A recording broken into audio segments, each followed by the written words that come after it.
La biografía resumida de Rembrandt van Rijn. En este video veremos la biografía de Rembrandt, el artista neerlandés del movimiento del barroco, más famoso de toda la historia del arte.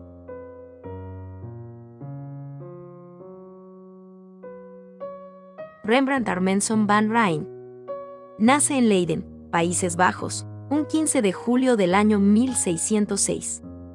Y muere en Ámsterdam, Países Bajos, un 4 de octubre del año 1669.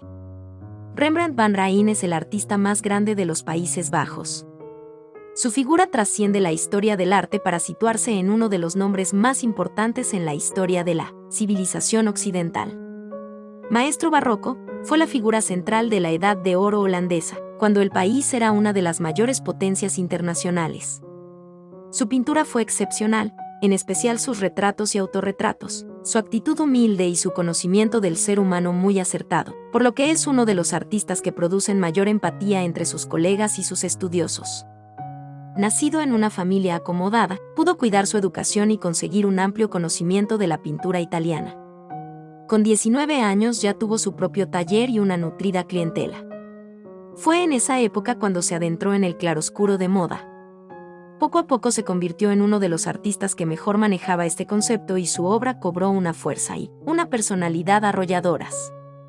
También fue un importante marchante de arte y vivió en esos años una época de prosperidad económica, pero al final de sus días los reveses económicos lo obligaron a subastar todas sus pertenencias como casa, pertenencias, colecciones de arte, etc. Solo su criada Hendrik Staffels, con la que mantuvo una relación sentimental, le sirvió de consuelo en su vejez.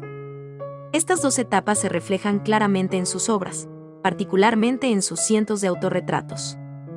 Alegres y brillantes los primeros, sombríos y profundos los segundos. Pero son particularmente valoradas también sus novedosas escenas de grupo donde destaca la maestría compositiva y una perfecta caracterización de los personajes. Rembrandt fue en definitiva un genio de la pintura de todos los tiempos y uno de los artistas más importantes de la historia del arte.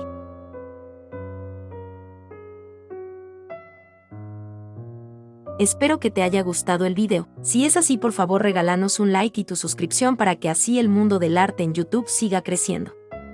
Te deseamos un excelente día, hasta el próximo video.